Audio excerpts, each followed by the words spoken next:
Élevons nos voix et même nos mains, pourquoi pas. Lui dire merci. Parlons au Seigneur. Je vais te dire merci.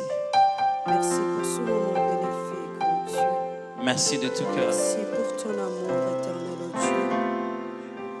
Merci éternel, oh Dieu.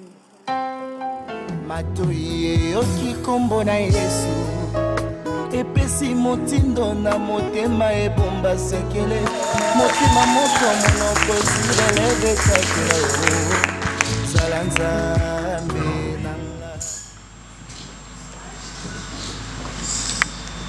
Grand-mère,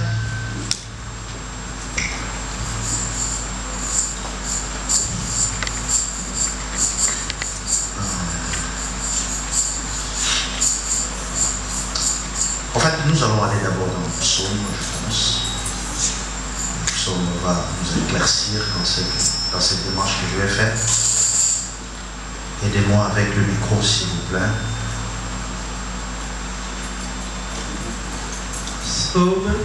Psaume chapitre 118, verset 24.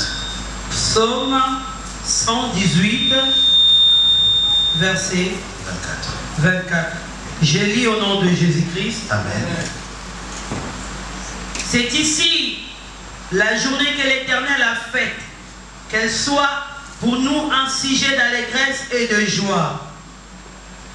Amen. Amen. Est-ce que vous avez trouvé ces versets? Nous allons lire ensemble comme un grand cœur. 1, 2, 3, lisons. C'est ici la journée que l'Éternel a faite, qu'elle soit pour nous un sujet d'allégresse et de joie. Qu'elle soit pour nous quoi? Un sujet d'allégresse et de joie. Que ça soit pour nous comment? Un sujet d'allégresse et de joie. Alors tu vas lire ces versets avec conviction et joie. C'est le jour que le Seigneur a fait. Mettons-nous debout, nous allons lire ça. Je bénis le Seigneur parce que je suis dans une église où il y a, là où il y a la vie. Donc ce n'est pas la bonne place où tu vas avoir des maux des pieds, j'ai mal au dos, Seigneur, je suis fatigué. Donc mets-toi debout, nous allons lire ensemble. Psaume 118, on y va. 1, 2, 3, ensemble. C'est ici la journée que l'Éternel a faite. Qu'elle soit pour nous un sujet d'allégresse et de joie. Lisons-le pour une dernière fois, vas-y. C'est ici la journée que l'Éternel a faite. Qu'elle soit pour nous un sujet d'allégresse et de joie. Amen. Je vais lire avec vous dans Proverbe chapitre 17, verset 22, la Bible nous dit: un cœur joyeux peut guérir une maladie. Amen. Proverbe 17, verset 22. Oui. Proverbe 17, 22. Un cœur joyeux peut guérir une maladie. Mais la tristesse fait perdre des forces. Un cœur joyeux peut guérir une maladie. Amen. Seigneur, fais-nous du bien par cette parole au nom de Jésus. Amen. Amen. Veuillez prendre place. Je ne peux pas me mettre derrière cette place secrète sans reconnaître la grâce qui est derrière Maman Grâce, qui occupe cet espace chaque jour pour faire la différence. Et merci encore, Seigneur de Dieu, pour cette opportunité que vous me donnez aujourd'hui de parler de la part du Seigneur. Le thème, je sais que c'est la joie. Alors je sais que la nourriture est déjà dans le four et il y a déjà la joie du Seigneur qui change nos vies. Et lorsque nous parlons de la joie, comme l'a dit peut-être d'autres prédicateurs, d'autres enseignants ici, la joie est une émotion profonde. C'est une émotion profonde qui pénètre la vie de quelqu'un et c'est un sentiment de plaisir et de bonheur. Et lorsque nous parlons de la joie, on ne peut pas toucher la joie, mais on peut expérimenter la joie. Parce que la joie qui est en toi, le seul moyen pour moi de vivre la joie qui est en toi, c'est lorsque tu l'exprimes d'une manière ou d'une autre. En fait, la joie peut être causée par un cadeau, la joie peut être causée par une circonstance, la joie peut être causée par une conscience paisible, la joie peut être causée par une circonstance qui arrive dans la vie de quelqu'un et ça change la tournure de la journée. Mais si nous rentrons dans le langage original, nous verrons dans l'hébreu, la Bible, dans le langage hébreu, on dit gil qui veut dire sauter, bondir de joie. Ça veut dire, je peux voir que quelqu'un est dans la joie, je ne sais pas ce soir si on va bondir de joie ou on va pleurer de joie. Mais c'est pour nous un moyen d'exprimer ce que nous avons. On va le voir, on va l'expérimenter peut-être après le match. Si aujourd'hui la France gagne, et c'est mon souhait que la France gagne, que le bleu gagne. Amen. Alors si le bleu gagne, vous verrez cette joie-là dans le cœur. Et en hébreu, on appelle ça gil, c'est sauter, bondir de joie. Mais il y a aussi une autre expression qui nous dit sima, ça veut dire c'est briller. Ça veut dire je n'ai pas besoin de voir quelqu'un sauter, je n'ai pas besoin de voir quelqu'un bondir de joie, mais je peux voir que la personne a brillé. Ça veut dire lorsque je vois la personne marcher, on peut voir la joie. Et certaines personnes, on peut juste en les regardant dire que oh, tu es dans la joie. Qu'est-ce qui me dit que tu es dans la joie? Parce que je te vois briller. Et je peux voir certains d'entre vous sont déjà dans la joie. Et la joie, ça ne dépend pas de ce que nous avons. En fait, il faut faire la différence lorsque nous parlons de la joie. Dans la joie, en grec, nous avons le mot kara. Kara, mais qui est déduit du mot de charis, qui veut dire grâce. Ça veut dire, lorsque nous parlons de la joie, c'est dans la même famille de mots que la grâce. Ça veut dire que Dieu nous a accordé une grâce pour être dans la joie. Donc lorsque nous parlons de la joie, c'est quelque chose que Dieu décide de libérer. C'est-à-dire qu'il t'accorde la grâce. Donc la grâce n'est pas seulement un don ou un présent, mais la grâce la grâce c'est quelque chose que Dieu dépose en nous. Alors lorsque nous parlons de la joie, je parle bien de la joie. Lorsque nous parlons de la joie, ce n'est pas nous qui contrôlons la joie, mais c'est Dieu qui nous libère sa grâce. Et de raison, lorsque nous nous réveillons le matin et que tu remarques que tu respires, sache qu'il y a une grâce qui a été transmise. Amen. Sache qu'il y a une grâce qui a été communiquée. Donc tu n'as pas besoin d'attendre qu'on t'appelle. Tu n'as pas besoin d'attendre qu'on t'appelle pour t'annoncer une bonne nouvelle. Sois déjà dans la joie parce qu'il y a une grâce qui a été renouvelée. Et c'est la joie de l'Éternel qui a libéré cette grâce-là. Est-ce que je parle à la bonne église aujourd'hui? Et sachez une chose. Tu dois être dans la joie, que ça soit dans le bonheur ou dans le malheur. Parce que, en fait, tu remarques que tu es dans la joie seulement lorsque tu es vivant.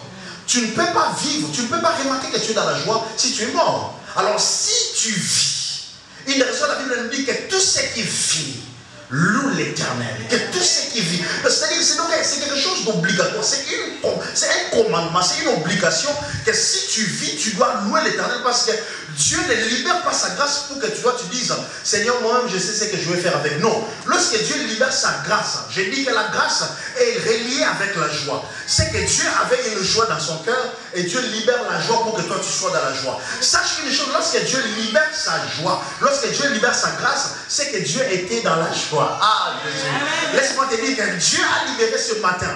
Avant même que tu reçoives la bonne nouvelle de lundi, aujourd'hui, dimanche, sois dans la joie parce que Dieu a libéré sa grâce. Est-ce que je parle à quelqu'un? Dis après moi, grâce, grâce, grâce, grâce, grâce, grâce. Laisse-moi te dire que Dieu a accordé cette grâce pour que toi tu vives dans la joie. Oh Jésus. La Bible me dit dans le livre de Genèse chapitre 8, Genèse chapitre 6, 8, la Bible dit, mais Noé trouva grâce aux yeux de Dieu. Il trouva grâce parce qu'il y avait dans le cœur de Dieu la joie. Laissez-moi vous dire une chose, que je vais mélanger la grâce et la joie pour dire que lorsque Dieu te cible, il t'accorde la grâce, c'est pour que tu sois dans la joie. Tu ne peux pas vivre, oh Jésus, tu ne peux pas vivre une vie de grâce et être un malheureux. Ça m'étonne de voir certaines personnes qui ne savent pas exprimer leur joie. Je ne sais pas si c'est la schizophrénie, je ne sais pas. La schizophrénie, c'est lorsque quelqu'un a des confusions de sentiments. Il ne sait pas comment se réjouir, il ne sait pas comment être dans la joie, il ne sait pas comment sauter. Mais laisse-moi te dire, il faut que tu entres dans le code de l'université de Dieu pour apprendre à être dans la joie. Parce que la joie de Dieu, oh Jésus, la joie de Dieu sera votre force, là, oh Jésus. La grâce, c'est la faveur accordée pour être agréable à quelqu'un. Lorsque Dieu t'accorde la grâce, c'est pour que qu'il te soit agréable. Imagine, Dieu a sensibilisé le ciel. La Bible dit, et Dieu fait grâce à Noé. Et j'aimerais vous dire une chose. Lorsque nous parlons de Dieu, Dieu n'est pas un titre. Dieu n'est pas seulement un nom. Ce n'est pas comme vous appelez prophétesse. Ce n'est pas comme vous appelez pasteur. Lorsque vous parlez de Dieu, sachez que c'est toute une institution que vous faites appel. Lorsque je dis Dieu, Dieu descend. C'est-à-dire tu appelles l'institution divine de descendre dans ta âge. Tu appelles l'institution divine de descendre dans ta vie et d'agir. Lorsque tu dis Dieu m'a fait grâce, sache que le ciel, l'institution divine de Dieu est descendue dans ta vie. Parce que lorsque Dieu est là, sa parole est là. Lorsque Dieu est là, son esprit est là. Lorsque Dieu est là, sa vie est là. Lorsque Dieu est là, sa présence est là. Lorsque Dieu est là, son onction est là. Lorsque Dieu est là, le simple fait de dire seulement Dieu. Ah, Jésus. Le simple fait de dire Dieu. Sache que tu es en train de revendiquer le ciel sur ta vie. Une des raisons, il faut que tu apprennes à accepter, à accuser ton réception de la grâce et de la joie de Dieu. Dis, Seigneur, je vais voir ta grâce. En fait, tu es en train de dire à Dieu, je vais voir ta joie. Oh Jésus, je vais voir ta joie. Je vais voir ta joie. Je vais voir ta joie. Amen, amen. Il ne faut pas attendre le bonheur pour être dans la joie. Très bien. En fait, lorsque tu attends d'être heureux pour être dans la joie, tu fais fausse route. Parce que le bonheur, c'est l'accumulation des petites joies. Lorsque tu dis tu es dans le bonheur, c'est-à-dire c'est des petites joies qui se sont accumulées. Écoute ce que Delphine de Girardin a dit. Le bonheur n'est pas autre chose qu'une suite de petites joies. Le bonheur n'est pas autre chose qu'une suite de petites joies. Écoute ce que Régent, mon enfant, a dit. Le bonheur est futur et la joie est toujours actuelle. Amen. Le bonheur, c'est quelque chose que tu attends dans le futur, mais la joie est actuelle. Amen. Ça veut dire, avant que je reçoive le bonheur, je suis déjà dans la joie. Je dis déjà parce que j'attends mon bonheur avec la joie. Oh Jésus. Parce que lorsque Dieu envoie sa bénédiction, la bénédiction arrive dans ton adresse. Mais ça va s'activer avec la joie. Oh Jésus. Ça va s'activer avec la joie que ce bonheur-là trouve dans ta vie. Est-ce que le bonheur de Dieu te trouve aigri ou le bonheur de Dieu te trouve rempli de joie? J'aimerais te dire une chose. N'attends pas ce mari-là avant d'être dans la joie. N'attends pas ces papiers-là pour être dans la joie. N'attends pas cet argent-là pour être dans la joie. Commence déjà à pratiquer ta joie. Parce que le bonheur, c'est l'accumulation des petites joies. Écoutez, ma petite joie, ça va s'accumuler avec la joie de demain. Je trouve une bonne raison pour louer Dieu. C'est-à-dire, ma vie, je regarde les circonstances de la vie. Je regarde ce qui se passe autour de moi. Je sais que tout va mal. Mais dans le mal, je trouve le bonheur. Je trouve le bienfait de Dieu. Je dis, Seigneur, si tu me fais passer ici, c'est parce que tu sais que mon futur est meilleur. Et je suis là pour te dire, ton futur sera 10 000 fois meilleur que ton présent. Oh, tu devais dire un grand amen. J'ai dit, tu devais dire un grand amen. Il dit, c'est ici que le jour, c'est ici la journée que Dieu a créée. C'est ici. Et dans notre version, on dit voici. Il y a une différence entre voici et voilà. Parce que voici c'est proche, voilà c'est loin. Lorsque je dis quelque chose, lorsque je dis voici le jour que Dieu a fait, c'est quelque chose qui est proche de moi. C'est quelque chose que je peux voir. C'est quelque chose qui est à mes côtés, c'est mon voisin. Et j'aimerais te dire, ce n'est pas toi qui parles, mais c'est Dieu qui parle. Il dit, voici le jour que Dieu a créé. Mais arrêtez. C'est le jour que Dieu a créé. Or, lorsque nous retournons dans le livre de Genèse, Dieu ne pouvait pas passer de la journée 1 à la journée 2 sans que Dieu dise, et Dieu vit que cela était bon. Laisse-moi te dire, lorsque tu passes d'une journée à une autre, sache que Dieu a voulu et Dieu a permis que cette première journée-là soit comme ça. Et Dieu l'a voulu. Ah Jésus, je ne sais pas à qui je parle. Mais sache une chose, ta joie ne doit pas dépendre de ce que tu vis dans ta journée. Ta joie doit dépendre de ce que Dieu te présente. Il dit, voici le jour que Dieu a créé. Il dit voici. Dis après moi voici. Dieu te présente ces jours. Et toi tu constates, le seul moyen de constater cette journée-là, c'est parce que tu vis. Ah Jésus. Parce que le monde ne peut pas louer Dieu. Ceux qui sont dans les cimetières ne peuvent pas se réveiller et commencer à louer Dieu. Si Dieu dit voici, il ne dit pas voici aux morts. Il dit voici à ceux qui sont vifs. Amen. Est-ce que je parle à quelqu'un aujourd'hui? Il dit voici le jour, la journée que Dieu a créée. Voici le jour. Il ne dit pas voici la nuit. Il dit voici le jour. Parce que Dieu te présente l'opportunité. En fait, le jour, c'est l'opportunité pour nous de travailler. C'est pour l'opportunité pour nous d'aller bénéficier. La nuit, c'est pour dormir. La nuit, c'est pour se reposer. Mais Dieu te présente une journée. Mais dans cette journée-là, il y a la nuit. Pourquoi on dit la journée? On dit une journée à 24 heures. Pourquoi on dit pas une nuit à 24 heures? Parce qu'on met plus l'emphase sur la lumière. Parce que par sa lumière, nous voyons la lumière. Parce que Dieu nous donne le jour pour que nous puissions entrer dans le règne de Dieu. La nuit, il a combattu pour nous. Il dit, écoutez, la nuit, j'ai combattu pour toi, mais tu as besoin du jour. La Bible nous dit, il y eut un soir et il y eut un matin. Il y eut d'abord un soir et il y eut quoi? Un matin. Il y eut d'abord quoi? Un soir et il y eut un matin. Mais Dieu ne nous a pas donné le soir. Il nous a donné un matin. Parce que la nuit, c'était là où il a combattu pour toi. Il te donne le jour pour que toi, tu bénéficies du maximum du maximum des résultats des combats qu'il t'a livré la nuit. Il dit, écoutez, je te donne le jour. Il dit, voici le jour, parce que tu dois vivre cela. Tu ne dois pas vivre ta bénédiction endormie. Tu ne dois pas vivre ta bénédiction lorsque tu es vieux. Tu dois vivre ta journée lorsque tu es dans le jour de ta vie. Tu dois vivre ta journée lorsque tu as encore la force. En fait, la journée représente aussi la force. La journée représente aussi le bonheur. La journée représente aussi la... Ah, Jésus. La journée représente aussi la lumière. La journée représente aussi la joie. La journée représente aussi l'éclairage. Lorsque Dieu te donne le jour, c'est parce qu'il sait que tu as besoin de voir. Et Dieu veut que tu vois ta bénédiction. Et Dieu veut que tu vois ta gloire. Laisse-moi te dire que le soleil soit pour toi un signe de la joie.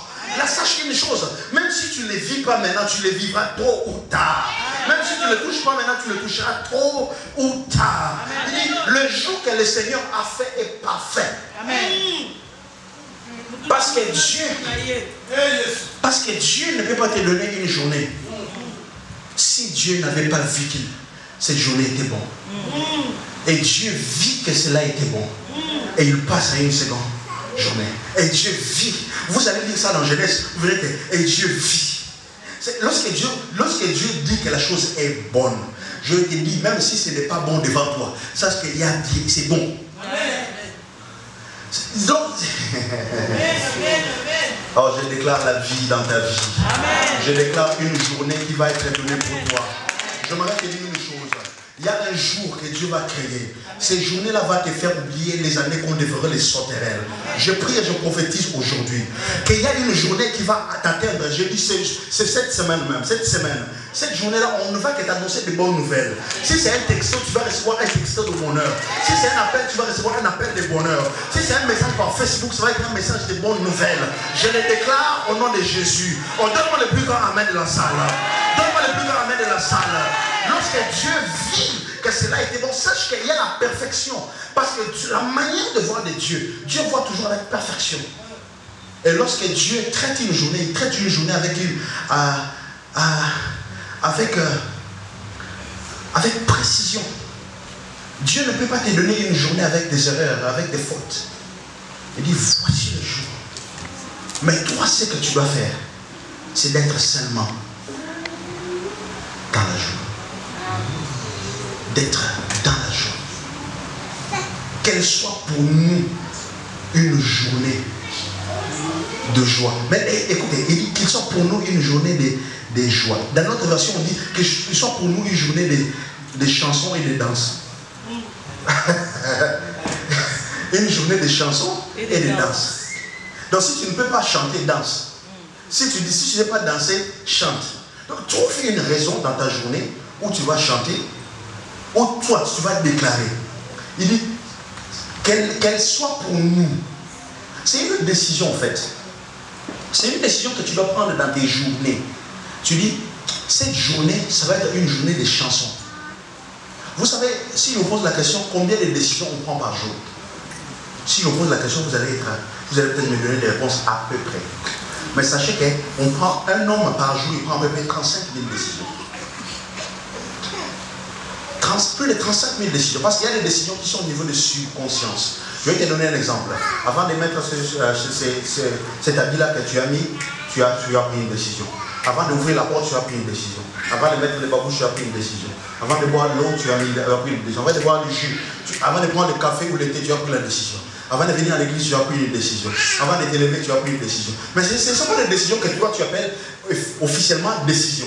mais c'est au niveau de ta subconscience. Mais lorsque cet homme me dit que ça soit pour nous une journée de joie, il faut que ça soit une décision consciente. C'est une décision que toi, tu dis, tu appuies ces boutons-là, tu dis, c'est une journée que je vais être dans la joie. C'est une décision, oh Jésus. C'est une journée que toi, tu dois décider. Écoutez ce que quelqu'un a dit, la pire décision de toutes est celle que l'on n'a pas prise. Je relis. La pire décision de toutes les décisions est celle qu'on n'a pas prise. C'est-à-dire, lorsque tu ne prends pas cette décision-là, c'est aussi une décision. Donc, le fait de ne pas prendre une décision, c'est aussi décider. Est-ce que vous me comprenez? Donc, lorsque tu dis que je ne vais pas me réjouir, je vais pleurer à la place. C'est-à-dire, toi-même, tu as décidé de cela. Il dit, le jour que Dieu a fait, il ne nous a pas donné la liste des bénédictions et la liste des choses qui vont s'en suivre. Il a dit, voici le jour. Donc Dieu, si Dieu te présente une journée, sache que cette journée-là, qu'elle soit pour nous un sujet d'allégresse et de joie. Le sourire est tout d'abord une décision. Le sourire est toute une décision que toi tu prends. Et laisse-moi te dire, pour sourire, tu n'as pas besoin de beaucoup de nerfs. Tu n'as besoin que peut-être une dizaine de nerfs. Mais pour se fâcher, tu as besoin de plus de 70 nerfs. Donc c'est plus difficile d'être en colère que d'être dans la joie. C'est-à-dire, c'est plus facile pour moi d'être dans la joie que d'être en colère. Et lorsque une journée arrive, j'ai le choix de décider que cette journée-là, je vais être dans la joie. Qu'on m'appelle avec une mauvaise nouvelle, que mon ex m'appelle pour m'insulter, que celle-là m'appelle pour me délivrer. Je serai dans la... C'est une décision. C'est-à-dire, tu ne laisses aucune personne détruire ta journée. Amen. Dis à ton voisin, je ne te laisserai pas détruire mes jours. Dis-lui, je ne te laisserai pas détruire mes journées. Vous savez, des gens qui se réveillent pour détruire la journée des autres. Il va venir, il sait que ce qu'il fait là, c'est pas bon. Maman Grâce, il sait que s'il part te critiquer, c'est pas bon. Mais il va le faire, sachant qu'il touche à la plaie. Je te dis, même si tu touches à ma plaie, tu ne vas pas toucher à ma joie. Oh Jésus, ma joie est sacrée. Ma joie, oh Jésus. Ma joie est la source de ma guérison. La Bible nous dit que la joie est la source d'une guérison. Un cœur joyeux peut guérir une maladie. Est-ce que vous voyez cela? C'est-à-dire, mon cœur, si mon cœur est dans la joie, ça peut aller guérir une maladie dans mon corps. C'est-à-dire, si un cœur, la Bible nous dit, protège ton cœur plus que tout, car c'est de lui que proviennent les sources, la Bible dit les sources de vie. C'est les sources au pluriel, parce que dans un seul cœur, il y a plusieurs sources. Et si tu laisses ton enfant, il ne faut même pas que ton enfant détruise ta journée. Parce que la Bible nous dit, l'homme aura comme ennemi les gens de sa propre maison. Tu ne sais pas qui est-ce que le diable peut utiliser dans ta maison. Lorsque je parle de la maison, même l'église est inclue. C'est-à-dire, tu ne sais pas qui le diable peut utiliser dans ta vie pour ruiner ta joie. Toi, tu as des démons, tu es en train de combattre.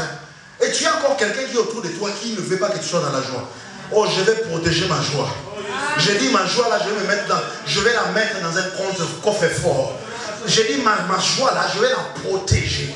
Je ne laisserai personne, que tu sois mon intime, que tu sois mon pire, que tu sois mon ami, que tu sois, je ne sais pas quel nom. Ma joie là, je vais la protéger. Ma joie, c'est mon bien privé. Ma joie, je la crée dans... Oh, est-ce que je parle à quelqu'un aujourd'hui? Sache une chose, que tu ne laisseras à personne. Demain au travail, même si ce superviseur là t'énerve, il peut toucher à ton travail, mais qu'il ne touche pas à ta joie. Tu peux toucher à mon argent, mais je ne te laisserai pas toucher à ma joie. Tu peux toucher au mariage. Tu peux toucher à ma personne. Tu peux dire, ah, tu peux m'insulter comment, mais je ne te laisserai pas. Parle, mais je vais écouter. Parle, moi je vais écouter. Mais je ne laisserai pas que ces paroles-là aillent toucher la zone de la joie de mon cœur. Ta joie est un trésor. On n'a pas besoin de demander les papiers de résidence pour la joie. Si tu demandes les papiers de résidence ici au pays, la joie n'a pas besoin de ça. Je demande les papiers, on me dit non, je suis dans la joie. La femme l'a dit, eh, tout va bien. Mais la nouvelle, il y avait une mauvaise nouvelle. Mais il dit quoi? Tout va bien. Il dit non, je sais que mon enfant est mort, mais je sais que tout va bien. Amen. Parce que ce n'est pas mon enfant qui va enlever ma foi, oh Jésus. Ce n'est pas mon enfant qui va enlever ma grâce. Parce que ma grâce et ma foi sont les choses les plus précieuses de ma vie. Oh Jésus, ma joie, je vais la préserver. Même si je manque, même s'il n'y a pas la nourriture dans mon frigo, même si je manque à boire, même si je manque le jus, je ne manquerai pas des réserves et des joies. Écoutez, il faut que tu ouvres un compte bancaire de joie. Tu mets la joie dans ton compte d'épargne. Tu mets la joie dans ton compte retraite. Tu mets la joie dans ton compte d'épargne. Il faut que tu le fasses. Il faut que tu utilises ta carte. Et lorsque ça va mal avec ta carte de débit pour la banque, tu utilises la carte de la joie. Amen. Très bien. Mon Dieu, est-ce que je parle à quelqu'un qui est dans la joie aujourd'hui? Est-ce que je parle à quelqu'un qui est dans la joie aujourd'hui? Un cœur joyeux peut guérir une maladie. Combien d'entre nous sont malades? Écoutez, tu as une guérison déjà en toi si tu ne le sais pas. Active ta joie. Amen. J'ai dit active ta joie. Dis à ton voisin active. Ma joie là, je regarde ma main comme ça, j'ai dit je suis dans la joie. Je regarde mon cœur, j'ai mal au cœur mais je suis dans la joie. Je regarde mon compte, j'ai mal mais je suis dans la joie. Parce qu'un cœur qui est dans la joie, la Bible dit peut guérir. Le verbe pouvoir. C'est-à-dire, la joie a le pouvoir. Si tu acceptes que ce pouvoir s'active, oh mon Dieu. C'est-à-dire, un cœur joyeux peut guérir. Mais vous savez pourquoi on n'est pas guéri? Parce qu'on dit qu'un cœur joyeux ne peut pas. Tu ajoutes un pas vraiment avec un volume bas. C'est ce que nous faisons. Un cœur joyeux peut guérir une maladie. C'est une maladie physique, c'est aussi une maladie spirituelle, c'est aussi un problème financier, c'est aussi un problème de la santé, c'est aussi un problème à l'immigration, c'est aussi un problème de la salle, c'est aussi un problème de rébellion. C'est-à-dire un cœur joyeux peut guérir toutes sortes de maladies. Est-ce que je parle à quelqu'un aujourd'hui? Si tout le monde va partir dans ta vie, qu'il part, mais garde la joie. Amen. Madame la joie. Amen. Monsieur la joie. Amen. Monsieur la joie. Dis à ton voisin, je m'appelle la joie. Je m'appelle la joie.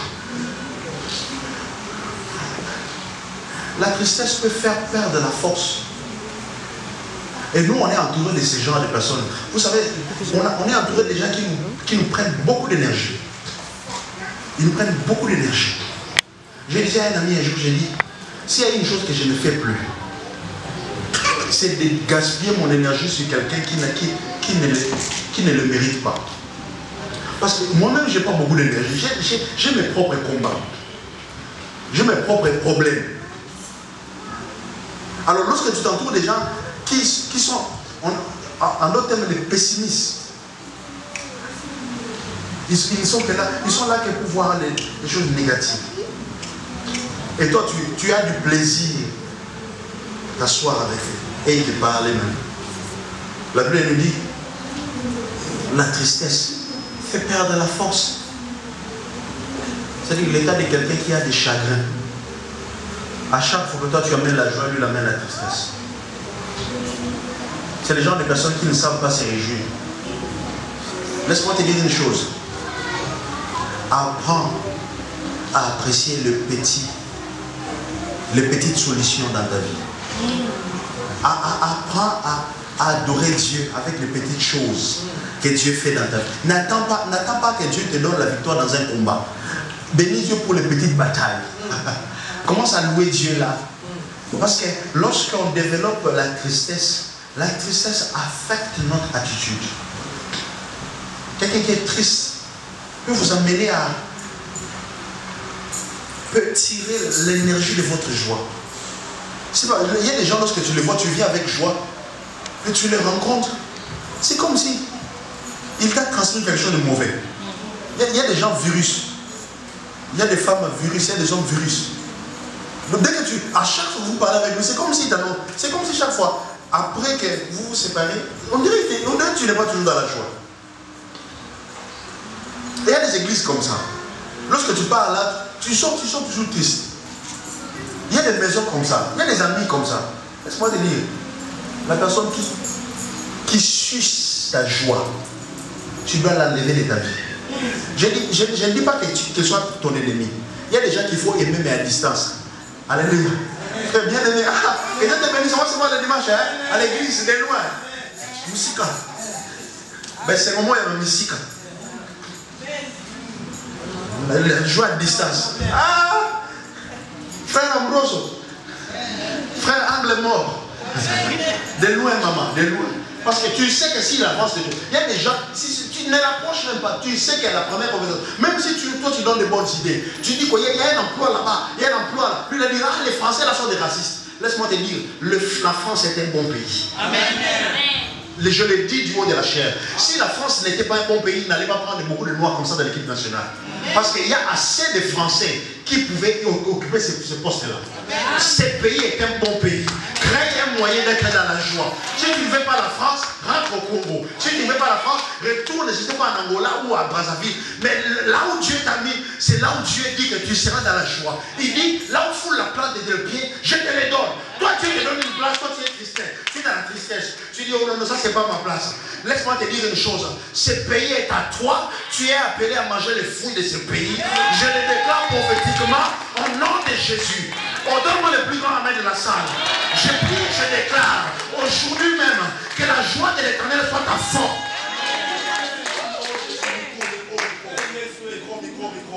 Alléluia. Donne-moi le plus grand amen. J'aimerais prophétiser une chose dans ta vie. Ne laisse à personne. Je me tiens du haut de la chair. Je déclare que les paroles des gens ne vont pas vous terrasser. Oh, donne-moi le plus grand amen de la salle. Que les paroles des gens ne vont pas vous déterrer. Vous allez être ancré dans la parole de Dieu. Oh, je déclare, je prophétise pour celui qui va me donner le plus grand amen de la salle.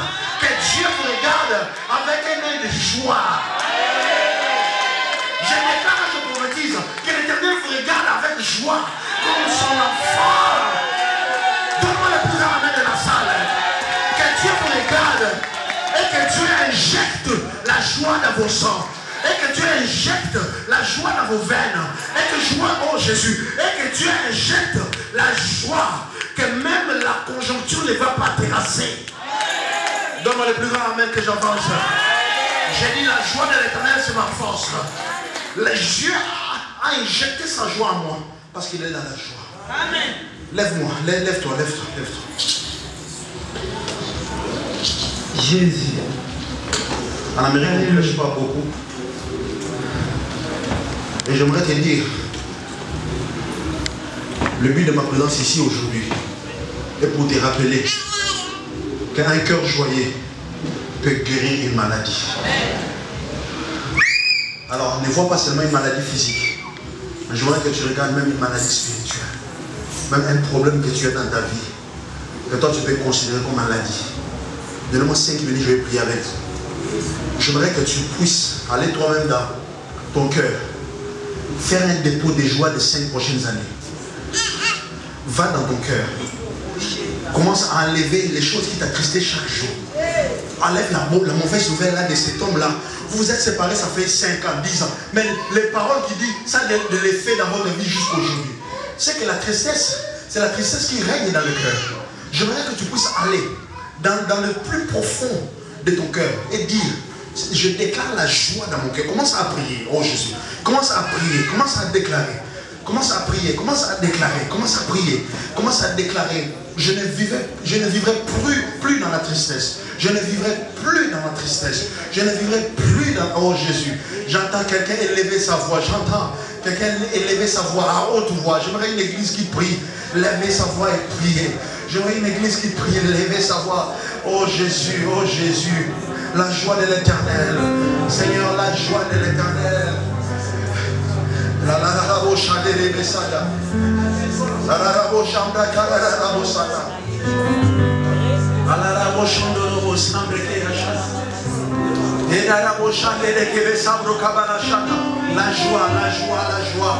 La joie sera mon partage. Alléluia. Ola brava sempre che le assoto. E da cama shabra da da da da da da da. Bravo shodoro shodoro. Je vivrai une vie heureuse, avec ou sans papier, avec ou sans argent, avec ou sans appartement, avec ou sans compte bancaire. Je serai dans la joie. Chakarabo sododobo chate, Ekalabrama sambre kebesadobo chate. Et dans la machade, lève tes deux mains devant le Seigneur, demande la joie de l'Éternel. Le Seigneur ne m'expose plus à la tristesse, ne m'expose plus à la tristesse, n'expose plus mon cœur à la